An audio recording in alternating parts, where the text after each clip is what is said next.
Aloha! You are listening to Inside the Desert Oasis Room, episode number 231. This podcast is brought to you by Don the Beachcomber. Enjoy classic dining and cocktails in a tropical exotic setting. Now open in beautiful Madeira Beach, Florida. Can't get to Florida? Get a piece of Don the Beachcomber from the comfort of your own home. Visit shop.donbeachcomber.com to see brand new merch like collectible tiki mugs, postcards, magnets, stickers, t-shirts, hats, and more. That's shop.donbeachcomber.com. This podcast is sponsored by Frogtown Brewery, an independent craft brewery and tap room located in Northeast Los Angeles along the LA River. Tell them the Desert Oasis Room sent you and get your first pint on us. Limitations apply. For more information, go to frogtownbrewery.com and follow them on social media at Frogtown Brewery. Today we chat with Nick Petty, also known as Echo Island Tiki. We talk about building home tiki bars, our favorite defunct watering holes, thrifting vintage glassware and barware, his approach to cocktails, and much, much more. As always, I hope you enjoyed this episode as much as we did bringing it to you. If you'd like to follow our adventures, check out our YouTube channel at youtube.com/PolynesianPop, where we chronicle events, bars, travel spots, cocktail tutorials, and more. And if you enjoy this podcast, please consider becoming a patron at patreon.com/PolynesianPop, where membership grants you early access to podcasts and videos, front-of-the-line privileges to new merch releases, as well as exclusive content, meetups, and screen credits. Alrighty, let's get into this. Grab yourself a cocktail and join us inside Echo Island Tiki Room. And give it up for my friend, Nick Petty.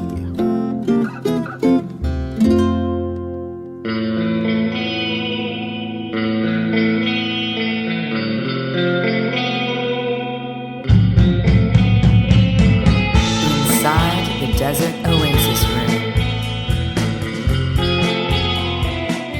All right, let's do this. Cool. Do you want to start with a drink while we I would talk? love that. What do you want to order off the menu, or we can just do like some rain I keep forgetting that you have a menu here. Yeah. Okay. I love this. This is a fancy menu too. So this is like a real restaurant style menu. Yeah, like big. That has the fold. the wax paper so that Yeah. it's water resistant. Yeah. So here's what I love about your menu. There's a lot of classics on here. Mm-hmm. You can make any of these? Yeah, I think so. Yeah, I try to keep this stuff on hand to make at least most of them. Well, yeah. I like the Saturn. Yeah, you want to do a Saturn? Yeah, if you can make that. Yeah. Yeah, that's one of my favorites, dude. Sure. I love it.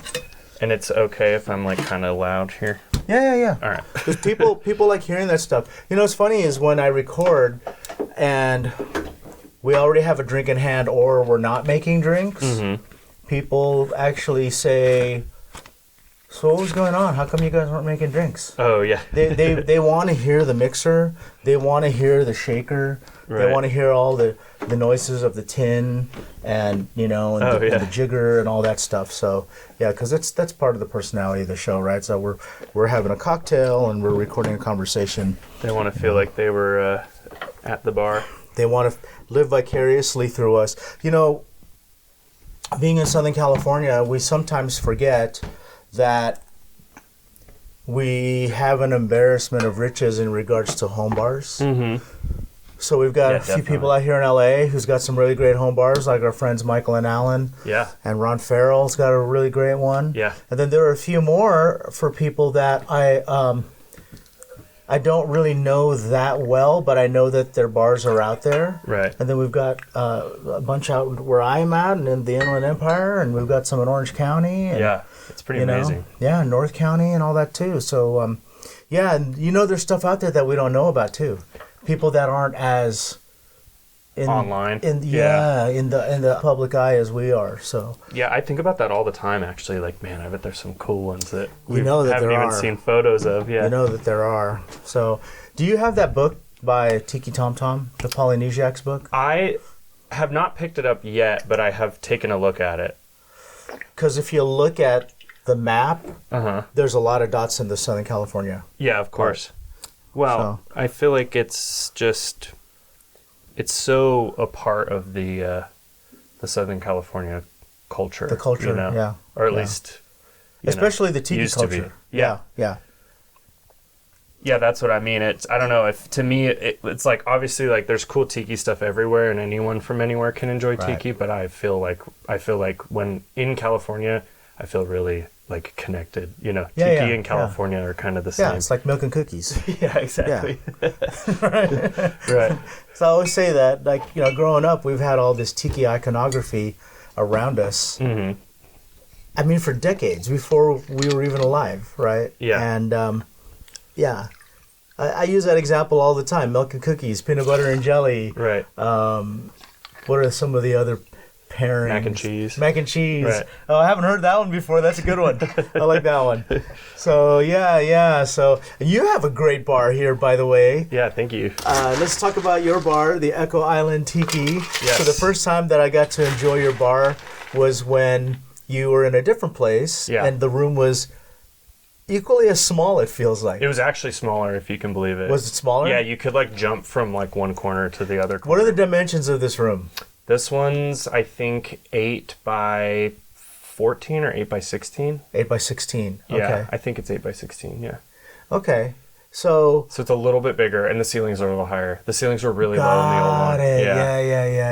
Yeah. I had to be really careful about lamps and stuff in the old room because it's like they can only kind of be in the corners and stuff. And over seats or over tables. Yeah, where people exactly. aren't really, there's no walking path. Yeah. Yeah. Man, this is really impressive. Thank you very much. And you built all this yourself? Yeah, totally. It's we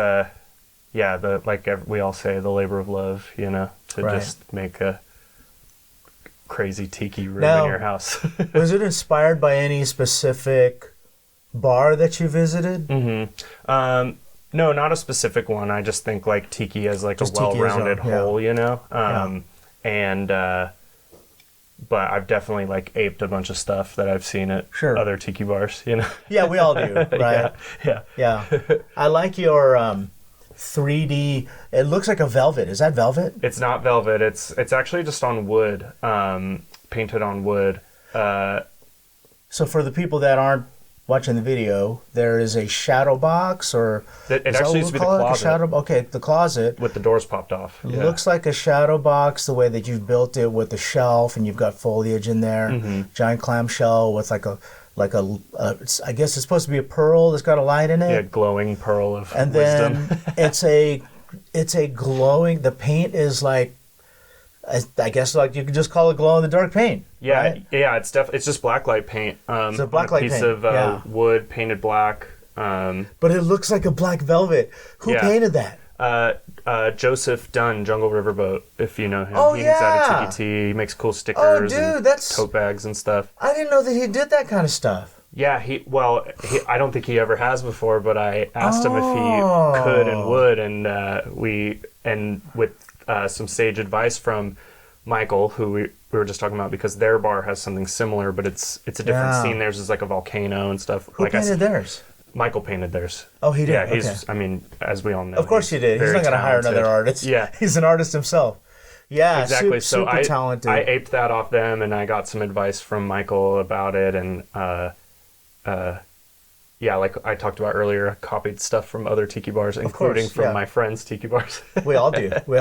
Yeah. I mean, like my bar, the Desert Oasis Room, the way that I laid out all those Papua New Guinea masks, that was inspired by Trader Vic's. Yeah, of course, yeah. Because I went into Trader Vic's, and I saw, the thing about Trader Vic's, right? Mm-hmm. Because I'm a little OCD, so tiki's clutter, right? Yeah. Your room is not cluttered, though. Yours is very orderly. Yeah. And I hear that a lot about my room. Where organized clutter. Organized clutter. People will say, this room is very, it's very rich with the whole tiki look and feel, but it's also still very organized, right? And I tell people it's because I have OCD. And the thing is, when I was looking for inspiration, like how do I want to build this room and this bar, what I want to model it after. Sure. It was when I went to Trader Vic's that I realized, oh, theirs is very museum-like. Yeah, totally. The restaurant feels like a steakhouse. Yeah.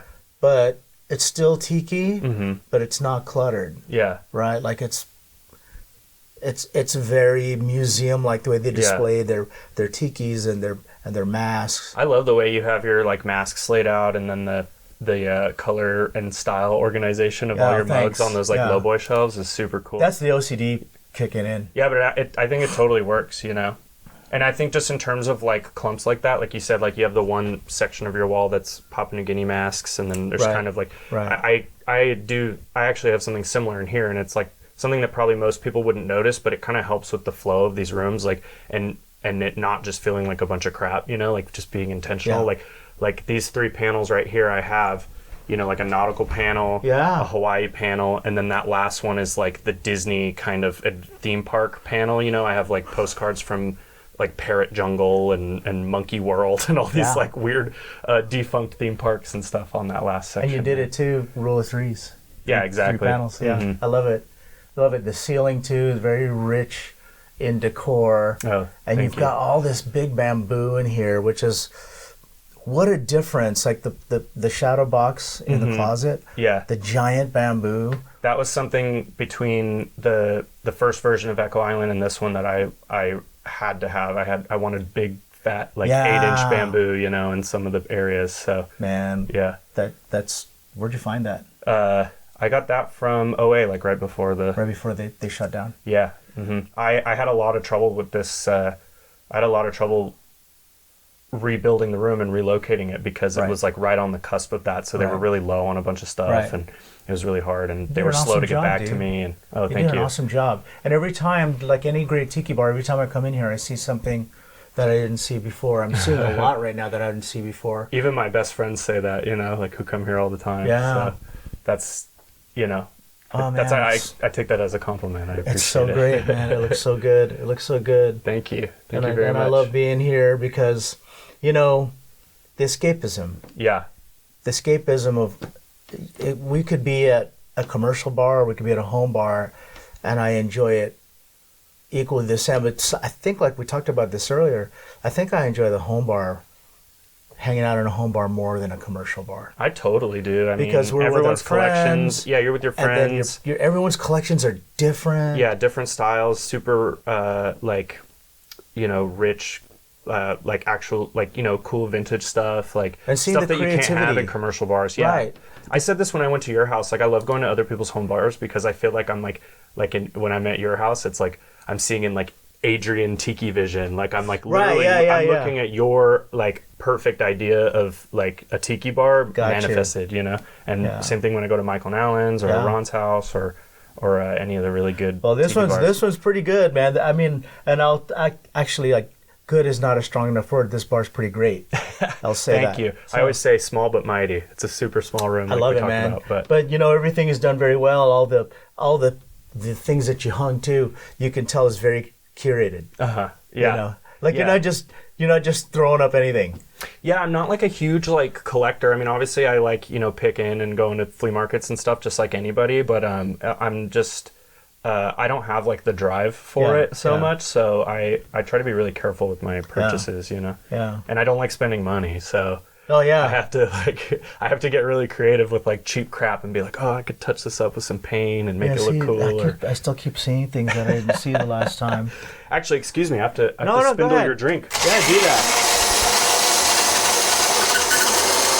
I love it. We got to do that. Is that a? You're gonna have one with me, right? I'm not gonna drink by myself. Yeah, I'll have one with you. I mean, you don't have to have the same one that I picked, but I'm just saying that. Do you want a cool clear glass, or do you want like a vintage cobalt pearl diver? Dealer's choice. I have stories about those, though. I'll give you this cool one here. My friend Neil gave me these. Shout out Neil. Yeah, Neil. Neil Herzl? Yes. Our buddy? Yeah, he's a great, speaking of hunting for tchotchkes, he's really has a knack for it. These pearl diver glasses, and again for our listeners that are not watching on video, our friend Nick here just poured the cocktail that I ordered into a vintage cobalt blue pearl diver glass, and now he is garnishing it with a nice hefty sprig of fresh mint. Yeah, it's a Saturn, and first of all, I love to put Saturns in the pearl diver glasses for some reason, because I don't like make a ton of pearl divers, so it's like I gotta use the glasses. They're so cool.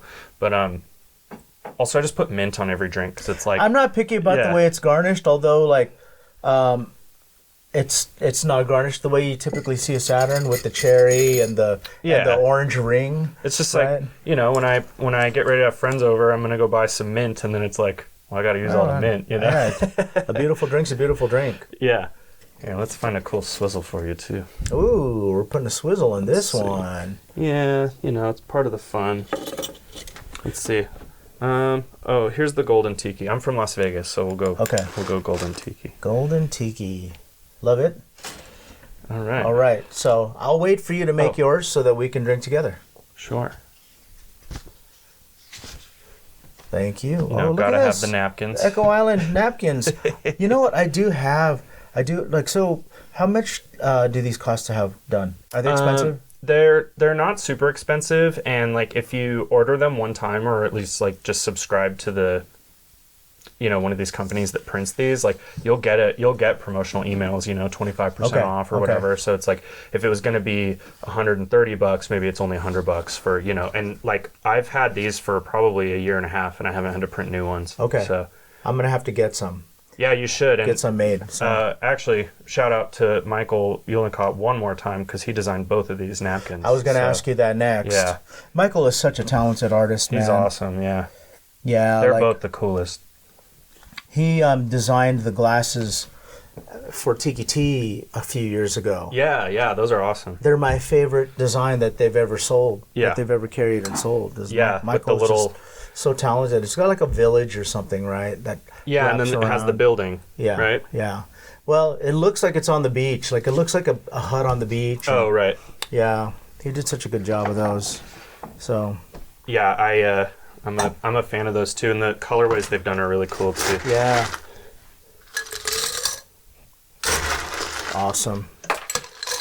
Okay, so while you're making that one, I'm going to tell you a story about these pearl diver glasses. Oh, right, yeah, circling back. So, I was working in Orange County at one time in my life, and during my lunch break, I would go thrifting and antiquing and hit antique malls and Goodwills and Salvation Armies and stuff like that. As we all do on our lunch breaks. As we all do, right? And on one occasion, I went into a Goodwill, and I saw there was probably a good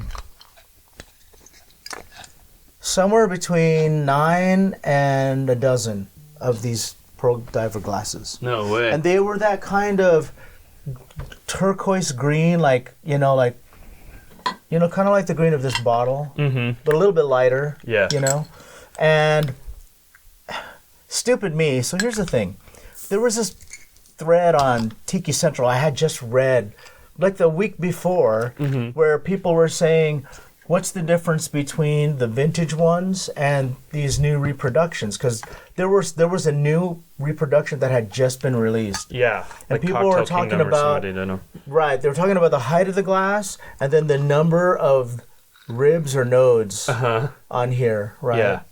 So I go over there to the shelf and I start counting these nodes, and I think this is a replica because there's too many nodes. Like I know that they were taller than this glass that you just served this in, and I could see the difference with your replica one. Yeah, here it's just a tad taller. Yeah, it is actually, and I think it's because of that extra node. Interesting. So anyway, I never even knew that. I just feel like you can kind of just tell, you know, especially if you look at the bottom of these, you can tell if they're like the old school, like hand blown style because they have like the fat bottoms, you know. Right. Same thing, kind of the same way you look for the vintage glass floats, the fish floats. Right. Yeah. And those will have kanji symbols. Sometimes the vintage ones. Yeah, those are cool. So I left them, and then I thought, maybe I should get them, but they were something like they were expensive. I think they wanted $5 a piece for them. Yeah, so it kind of adds up. Yeah, and there was like 12 of them, and you can't leave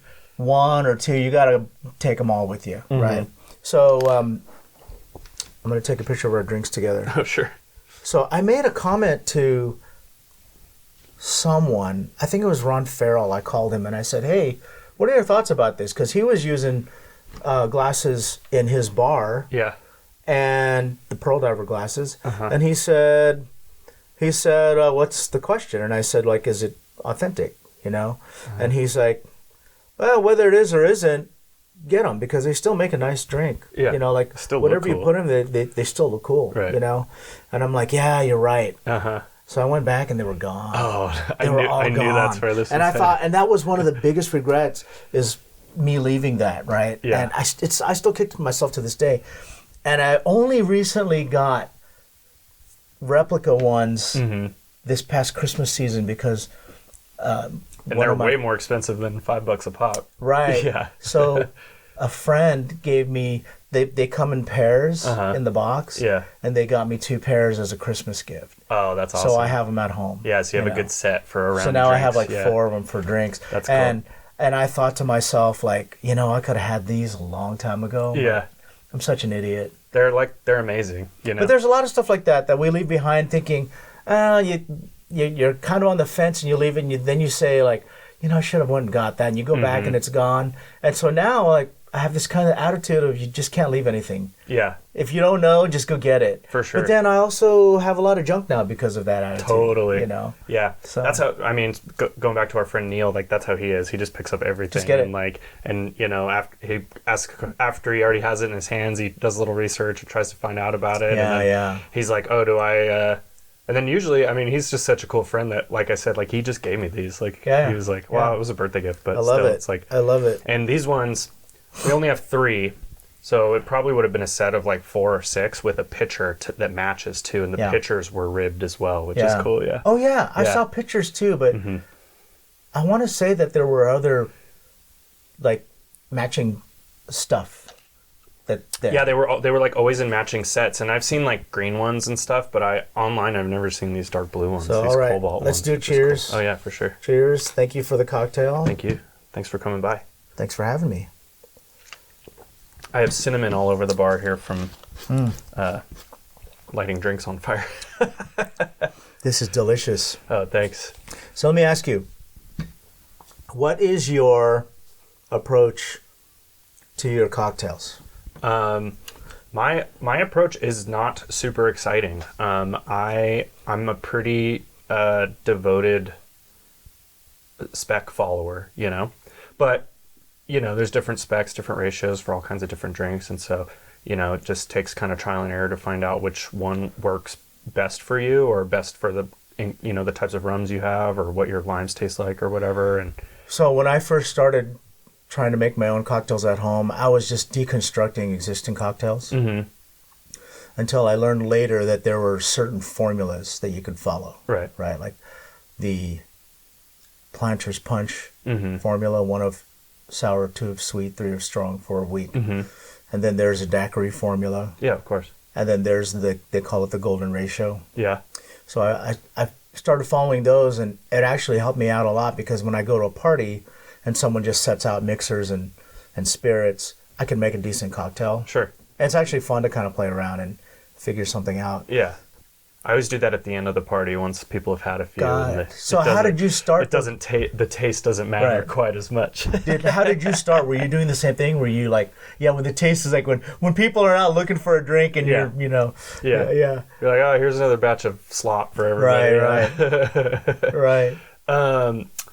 Yeah, I started out about the same. The cocktails came second to being sort of enchanted by the look of things, Okay. After I had been to probably Frankie's Tiki Room's probably the first tiki bar I went to, followed by the old Down the Beachcomber and Seal Beach and a couple places like that around Orange County and stuff. And so, like I said, the look and the vibe captured me first, and then that's when I started kind of hunting in the thrift stores, and then the drinks came along with it. Like, oh, I want to try to make a drink like the one I had. Right. So it just, Grog Log was the first thing. Bought the Grog Log. And I think the Total Tiki app had just come out. So just kind of diving in on those and finding out which ones were actually good and which ones were just like a product of the times, you know, like, because some of the specs are like crazy, or like I always make the joke, like whatever that one drink is that's just like 3 vermouths, it's like, oh, people, that's like a quote unquote tropical drink. It's like, oh, people used to just drink this and eat liver and onions in the 50s or whatever. I know, I think about that because up taste, they just didn't have, this is the thing, they did what they could with what they had. And I always wonder, if Don or Vic had what we have today, what kind of drinks would they have come up with? Right. Because they came up with some really good stuff. Totally. With what they had. Right. Yeah. Now, early craft, or, you know, craft adjacent type stuff, for sure, Now, when you make cocktails, you have a favorite for yourself? And then, and let me ask you this. What do you like to make the most versus what do you like to serve the most? Does that make sense? Like, what's your favorite drink to make, and what's your favorite drink to enjoy? My favorite drink to make is a Miller High Life. Okay, so that's a fair answer. Right up. No, I'm just kidding. I know what you mean. Like, I ask this of bartenders because sometimes it's just like that. They'll say, "Oh, Cuba Libre is my favorite drink to serve," right? But my favorite drink to enjoy is, you know, whiskey sour or a rum old fashioned or whatever it is, right? Yeah. Or something that's muddled, or something that's, you know, that just takes more time. Totally. But that's not their favorite drink to serve because it's a pain in the ass when they're in a busy bar. Yeah, work is kind of different. Here at home, I don't mind any level of effort. Like, nothing is too much, you know, for my friends and my guests here. Like, dude, that's awesome. So you know, it's like whatever. I want people to feel like this is like a really special place with good drinks and a good vibe, you know? It totally is. You know, any of the drinks on my menu, and I really like serving a drink that's like kind of a funky color, and surprising people, you know, like a weird blue drink or something with Midori in it that's like neon green, you know, and working on that stuff and just making it taste like legit and then kind of surprising someone, you know. People love to drink weird colors. Like, it's it reminds us of like the 80s and 90s. Well, when you're out, that's escapism too, right? For sure. You're getting away from your everyday world, and you're having someone else cook your food, and you have someone else make your drinks, and you're sitting in a place that's different than what you see every day.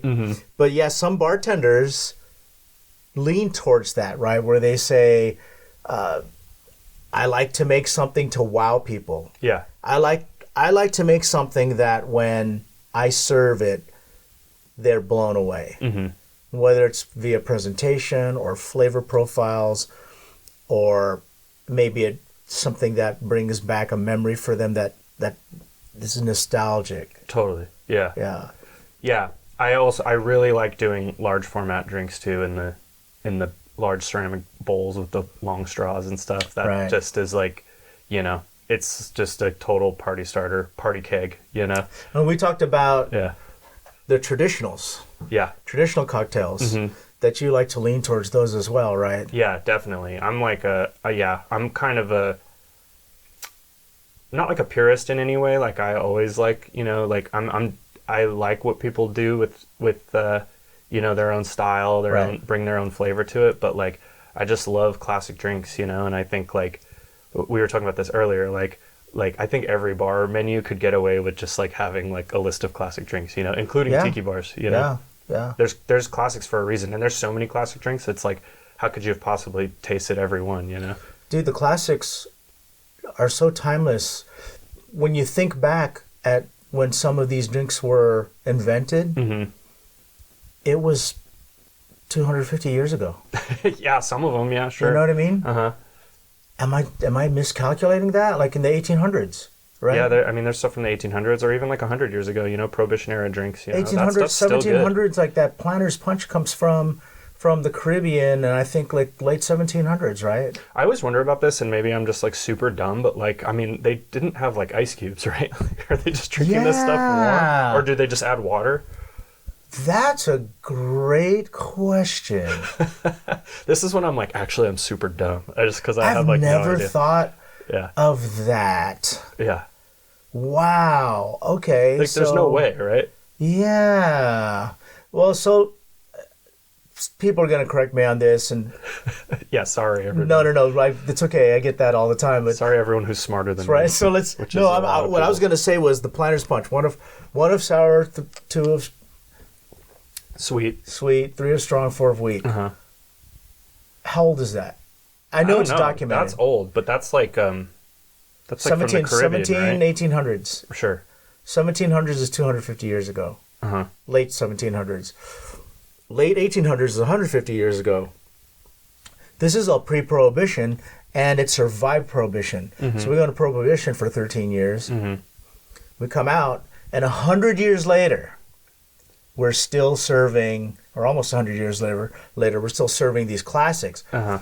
That says something about the I don't know, what is it, the flavor, or there's a legacy. Yeah, just right? how evergreen some of this stuff is. Because if it wasn't a good drink, it wouldn't have lasted that long. Sure. People would have stopped drinking it, right? Yeah. Like, who's drinking Harvey Wallbangers today? You know what I mean? But that's kind of what I'm talking about earlier. Like I feel like you could probably make a really good Harvey Wallbanger. Also, I see Harvey Wallbanger like merch. Same thing with like swamp water and stuff. And I'm like, but man, that shit is cool. who's drinking? People drinking them still today? No, I don't think so. I mean, unless someone cool like puts it on a menu. I was going to say, like, tweet I think it. it's like the hipsters that are trying to be cool. That, oh yeah, this is what my grandfather drank, or whatever. But then you have like the Garrett Richards of the world who are like, actually, I figured out how to make it awesome. And right. So that's kind of flipping my point from earlier on its head too. It's Gotcha. like I totally respect that too, like kind of tweaking and mastering like weird old drinks to make them really, really good. And shout out to Garrett Richard, man. I think that I really believe he's the future of craft cocktails. I've learned so much from just hanging out with him, chatting with him online, and reading his book. Really cool. That dude he says things that are revolutionary sometimes, but then also nonsensical, where you hear it and you think like, of course. Uh-huh. Like what, like he says this thing, like with the saline, right? Yeah. When I asked him about the saline, like, well, what's the deal with the saline? Why did you come up with this, or what's the theory behind it? Mm-hmm. And he says, well, people, they season their food. If you had a steak without seasoning, it'd taste very bland. Yeah. And same thing with burger and fries, or same thing with a seafood dish. Like everything that you eat tastes better when you season it, because it brings out the flavor, enhances that flavor. Sure. Why couldn't you do that with cocktails? Yeah. And I thought, oh, that makes sense. Salt your drinks, yeah. Right. But I've been at a thing lately, not lately, like for years now. Neil and I talk about this all the time too. Like pretty much any syrup you make could benefit too from just like a pinch of salt, while you're making it. So especially like passion fruit syrup and coconut syrup and all that stuff. Well, I think even the Smuggler's Cove book says to salt your coconut syrup. So yeah, goes a long way. Yeah. So when you were at my house bartending, you asked for an eyedropper because of the absinthe. Oh yeah. And you said, "Do you have an extra eyedropper?" And I was like, "Oh well." You actually did have one. I did? Yeah. An empty one? Yeah. Okay. So I pointed to you at the saline, and I said, you could use that one. Yeah. And you're like, what's that? And I said, that's saline. And you're like, oh, Garrett was here. Yeah, Garrett was absolutely here. Yeah. He probably brought his own dropper. Right? He did. He brought his own dropper he made the solution and everything for me. Here's mine right and here. There's yours. I don't do it in every drink, but if I think to do it, I'll definitely add a couple drops. Yeah. Yeah, but I have a lot of stuff in droppers here, including this ube extract for like taro coladas. I have ube extract as well. And then I keep absinthe in a sprayer here too. The thing is, I need to label all mine like that because I know which is which. Yeah. But if you jump behind the bar, you don't know because there's no labels on them. Yeah, that became but I know which is which. That became a big project, was labeling a lot of this stuff, especially like my syrup bottles and stuff, because like after one or two rounds, like I have friends who are bartenders and stuff, like people want to get back here and make drinks, and I'm like, yeah, please, make me one for once. But they got to know what everything is, totally. And I also, whenever I do this, I make my wife write, because I have because her writing, I have serial killer handwriting. Look at her writing. It looks like the kind of stuff you see at a fancy place that makes their own soaps or something. Right, or like a bar where they wear like the white coats with the like armbands or whatever. Yeah. Yeah, that looks good. Yeah, thanks, man. Do you make your own syrups here as well, or are you? Yeah, I do a lot of the stuff myself. It's kind of just cheaper, like if you get the frozen passion fruit pulp or just some coconut milk in the can and whip up your own stuff. Yeah, for sure. Yeah. But the downside of that is that if you're not using it a lot, it goes bad. Like I had a lot of stuff turn on. You're the first person I've had over here in months probably. It's since like Christmas, right?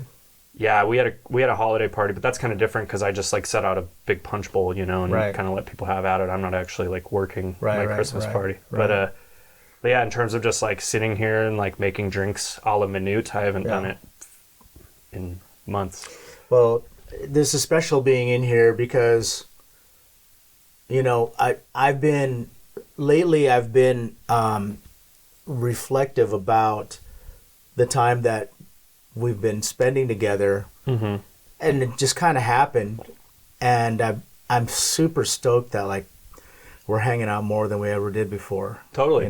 Yeah. And I love it. I love that I can get a drink from you either here or over there. Yeah. Or you come to my place and you make drinks at my place, and then we have our other friends like Brad. I'll see him at events and stuff, but only recently have we been hanging out more. Yeah. Totally. It's been really great. Well, yeah, you're a great friend, and likewise. It's been fun hanging out more for sure. And I'm not like totally what's the word? I'm not super like out there like in the tiki. Like I don't go to a lot of the events and stuff. Sure. So like when I actually like connect with someone and make friends in this kind of little niche thing. That's not so niche anymore. There's like every time I do go to an event, it's like, holy cow, like it's kind of amazing how many people love this stuff. And I haven't even been into it super. I still consider myself kind of a newbie to it, and I've been I've been doing it for like I don't know 8 years now or something. Well, we met at Tiki Tea. I think that's where we met, right? Yeah, because you were a regular there, and I was a regular there, and we weren't necessarily seeing each other on the same nights, but we crossed over enough to where, it was just one of these where you just start chatting. Just start saying hi. Yeah. And then now we're friends. And then I remember the first time I got to see the last iteration of Echo Island Tiki Bar.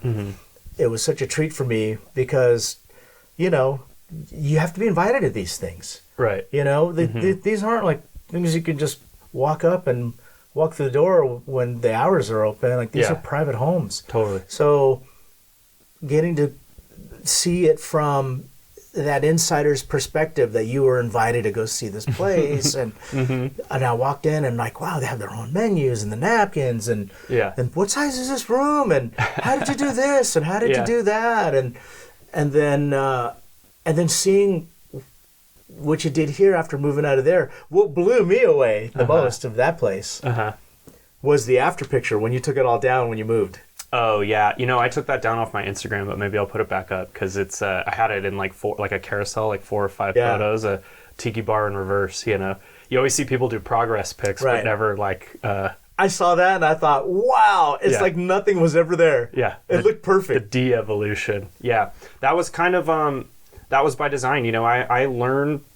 I always knew I was going to move out of that place, obviously, right? And I had been collecting a couple tiki things here and there. It started with the mugs, but I moved past the mugs pretty quick, and because I was like, well, one day I'm going to want to have like a whole room, So, and it can't just be a bunch of mugs. You need a bunch of other crap. And so I moved off the mugs pretty quick, but I just had like a couple Rubbermaid bins of like weird shit in my attic that I had been saving up, and then it was like a perfect storm. Like our old roommate was moving out of that place and out of that room, that tiny little room. Her hobbit hole, and then I saw on Facebook one of your Tiki Oasis parties where you guys had made stuff out of styrofoam. We made the false walls. Yeah, and you made those walls that were like actually like you just propped it up on the wall, and I was like, well, there's a way you could do that that's at least a little more semi-permanent, with just a couple 2x4s and some plywood. So that's basically all 4 walls of this room are basically, it's almost like giant picture frames drilled into the wall. Like I could just pop off like each section. Like this one's 3 sections, and you can just kind of pop it right off, And I all the stuff is air nailed into the wall, so it doesn't go anywhere, That's also like an earthquake preventative thing because we have earthquakes here, and so stuff doesn't fly off the wall. So basically, like if I just popped off those bamboos, you just screw the things out, and then it's I mean, it's still kind of a lot of holes in the wall, Yeah, but then it's plaster and paint, right? Like totally. That's that's the easy part, right? Yeah. So, but instead of because that La Jolla matting, you got to staple that up, and that's probably half a million staple holes. The way that I did mine was I took fiberboard, and then I used construction adhesive that you put like in like a caulking gun. Yeah, totally. And then I laid it on that, and then I screwed that to the wall. So there's a screw in each corner, so there's only 4 screws. And I can take those screws out, the whole panel comes down. Yeah. And then again, plaster and paint. Yeah. I'm just so used to moving that I try not to keep let things get too permanent. But where I live now, I've lived there for 14 years. It's the longest place I've ever lived in since I moved out of my parents' house. Right. Because when I moved out of my parents' house, you sign a lease for a year, and then either you renew it or you move. And especially here in Southern California, I feel like you got to move every year. And I did that. I did that like every year or every 2 years, from the time I moved out to my parents' house to the house that I live in now. Like I always moved. Yeah. And I never let anything get too permanent. Yeah. But now that I live where I live, like, it's as permanent as can be. Totally. But when I built it, I still had that in mind that I could reverse everything. Yeah. Yeah, exactly. Yeah, like I said, that was by design. The what's the word? Semi-permanent. I guess I said it already, but yeah. Yeah. And I guess all this to say, like, don't let like the don't let the size of the room or like whether 100%. You don't think you have space for it or can't do it because you haven't totally what's the word, rooted into like a specific place or whatever. Like there's little things you can do to kind of create these spaces for your own your own little oasis. And you're an engineer, man, making this room in the size that this room is and what you were able to do. You even have like shelves behind you. Thank you.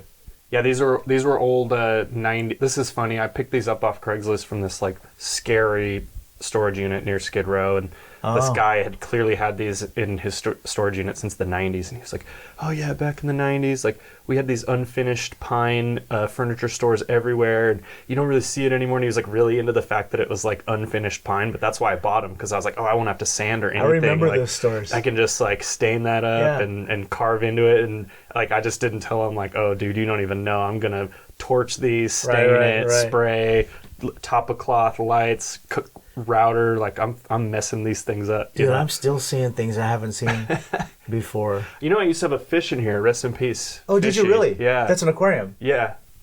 Well, it's just a diver's helmet, but I put it over the fish bowl. Okay. Yeah, and it fit nicely. Yeah. Oh.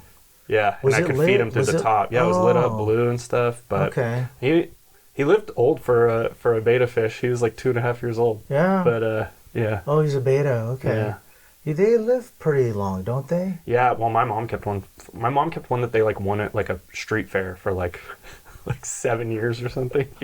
Whenever you get those goldfish at the fair, they die like right away. My mom kept one alive for like 7 or 8 years. Wow. Yeah, and like not even like a legit, like literally like the bowl that it came in just like changed the water and just like My wife had one on her desk for I don't know how many years, and that poor fish, man. I'd visit her and I'd say, your poor fish needs new water.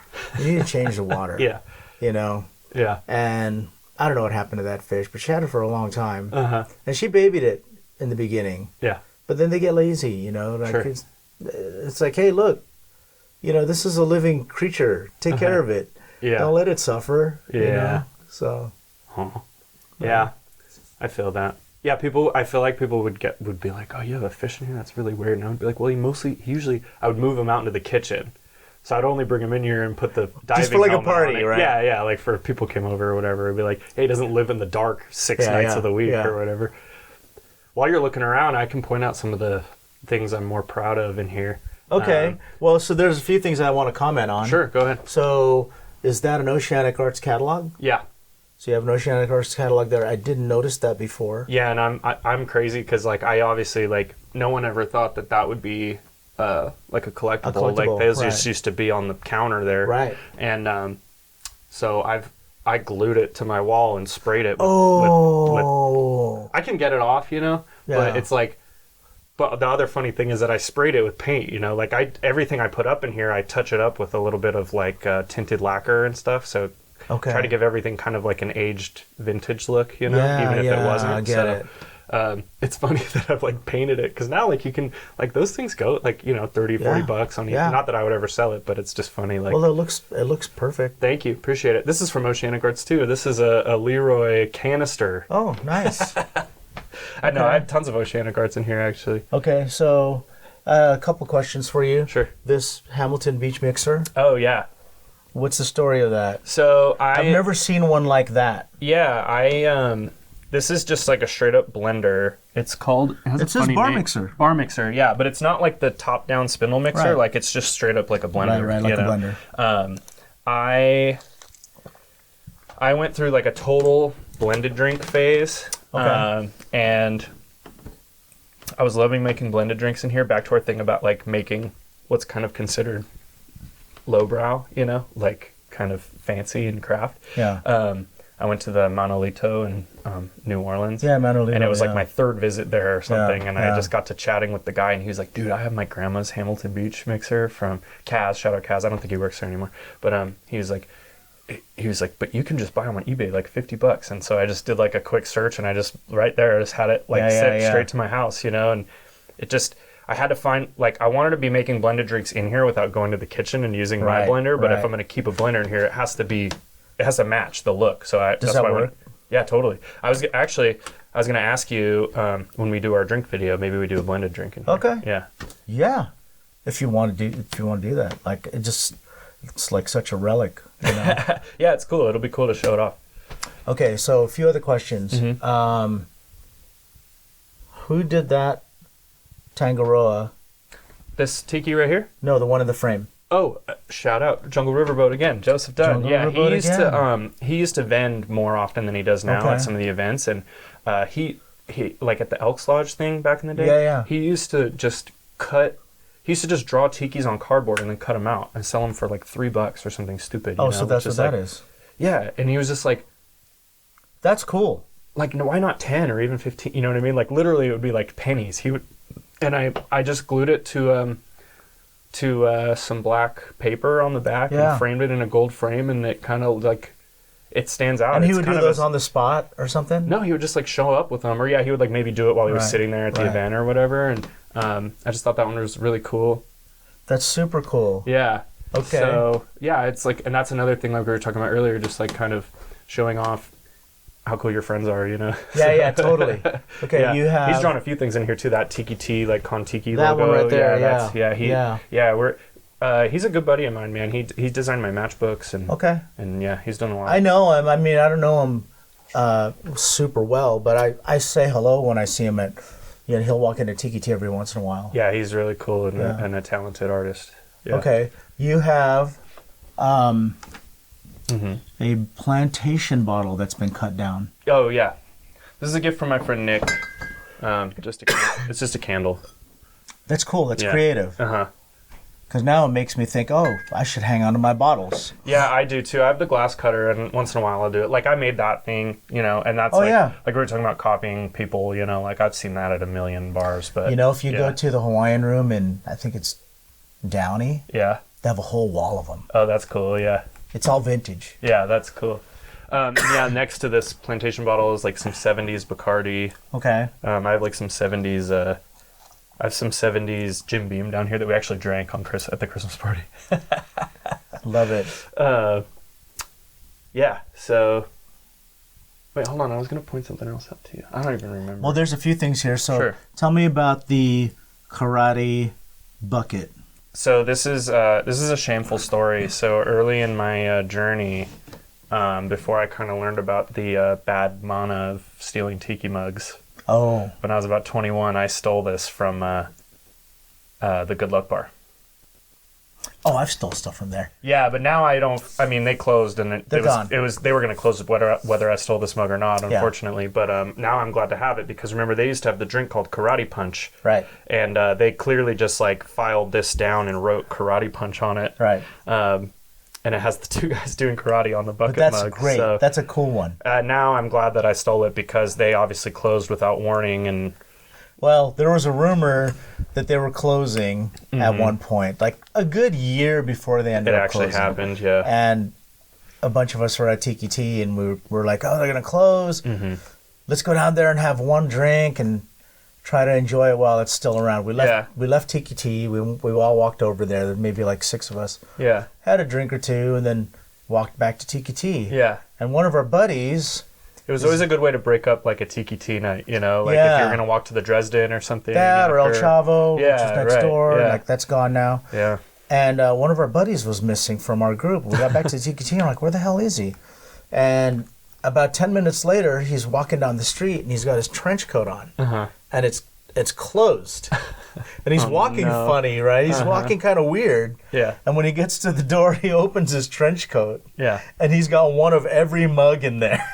Oh, my God. Because they had coconut mugs. Yeah. And bamboo buckets, mugs and the buckets. They had those kind of racist ones. Yeah, but they had some cool, the matchbooks. I know you got matchbooks, right? Yeah, of course. They had the cool matchbooks. Yeah, I know. I don't have any of those anymore because I used them all in my bathroom. Oh, so I have some somewhere. Yeah. And the square tabletop menus that they had. I took one of those too. Those were cool, man. Yeah. It was a really cool look in there. I wish it was. I wish it was able to stick around, you know. Well, Not that the drinks were that special or anything. And by the way, PSA, everybody, if a place has the balls to do like a ceramic mug, please don't steal it. Like yeah.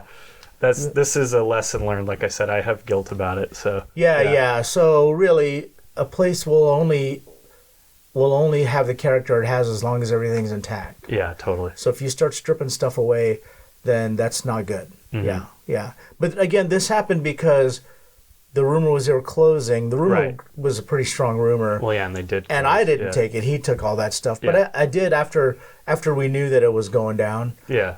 We took just little things like the paper ephemera, you know? Totally. Well, and someone stole the sign, right? I was going to say, but the sign was stolen. That's crazy. And they made themselves look legit, like it was being donated to a neon museum or something. Oh, yeah, I saw they had, didn't they do, hard hats and stuff? Yeah, they did the whole thing. Cherry picker, like regular business. Looks like we're just a crew. Yeah, it looks like, we're bringing the sign down because we're going to, put it in a museum or something. It's pretty funny to, Ocean's 11, the Good Luck Bar sign, with, costumes and stuff. I'm curious where, I just someone's just has a pimp house, someone's got it hanging in their garage or something. I know, yeah. Maybe one of these days we'll bump into it.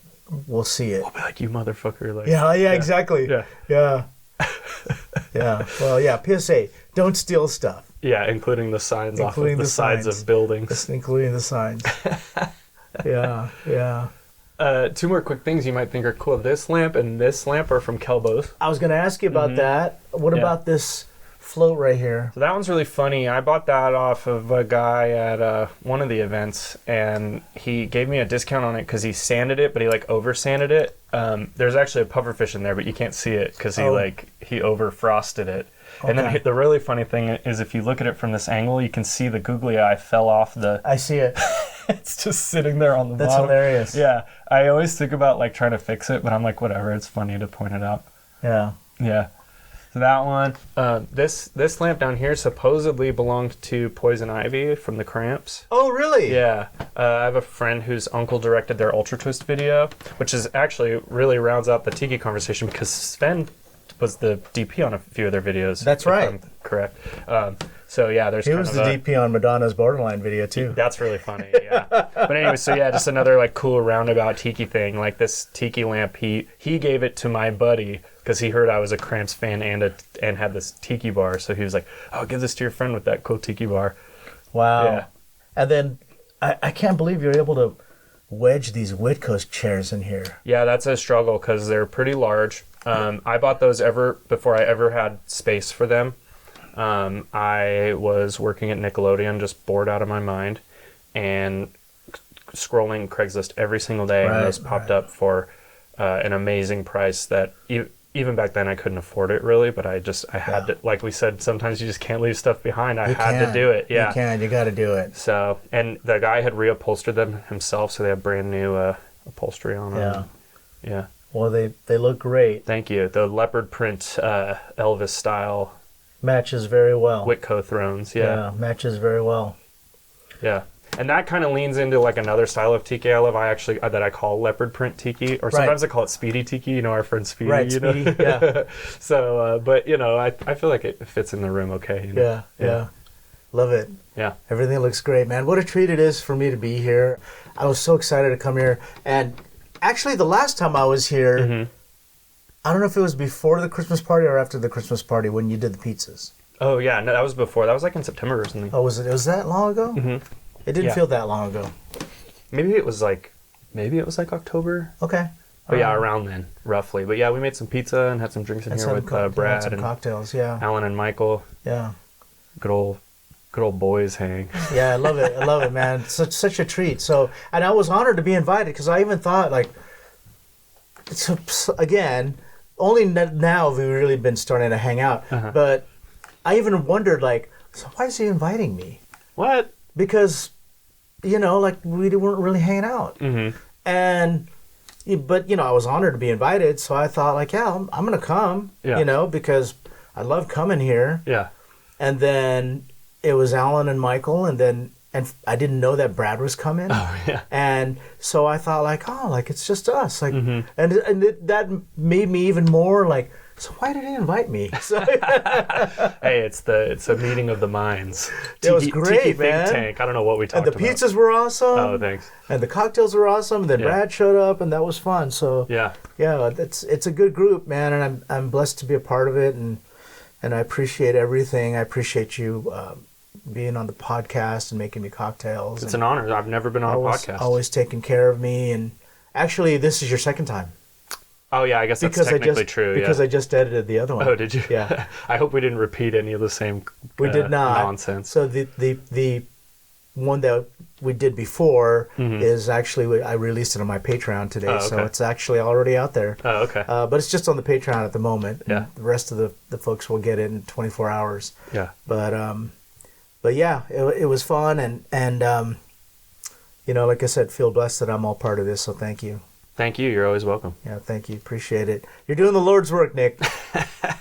Oh, shucks. Yeah. Well, do you want to throw anything out for social media, or do you want to promote anything? Is there anything you want to tell our audience? Yeah, my Instagram is at Echo Island Tiki. It's just pictures of the bar, really. Okay. And then I am a bartender here in Los Angeles, so if you go ahead and follow my Instagram, you can find out where to come get a drink from me. An excellent drink, and the food's great there too. Thank you. Yeah. So honestly, we can shout it out. It's Sticky Rice in Echo Park. Oh, okay. Yeah. Well, I just don't know. You can find me there if you made it this far. Yeah. Go for it. It's a great place. My son and his girlfriend were with us last weekend. You took care of us there, and they just kept looking at me and saying like, "We love this place. Oh, that's awesome. We're gonna come back. We can't wait to come back." Yeah. Which is great because they just live down the street. Yeah. So. Yeah, I'll just say, come say what's up. Weeknights are always good for me to make kind of like an off-menu drink or whatever. Right. Come sit down, have some dinner. I'll just give the caveat that Friday and Saturday night are slammed. Usually, yeah. This month's been slow. I think people got screwed on their taxes, but. Oh well. But usually Friday and Saturday after 9 p.m. is pretty wild. Yeah. So if you want a more chill experience, come earlier. Awesome spot. Yeah. And if you're when Nick is working, he'll make you some of the best cocktails in town. Oh, shucks. Yeah, seriously. So anyway, thanks again. Echo Island, at Echo Island Tiki on Instagram. And if you guys want to follow our adventures, we are at Polynesian Pop on Instagram. We also have a YouTube, which is youtube.com/Polynesian Pop.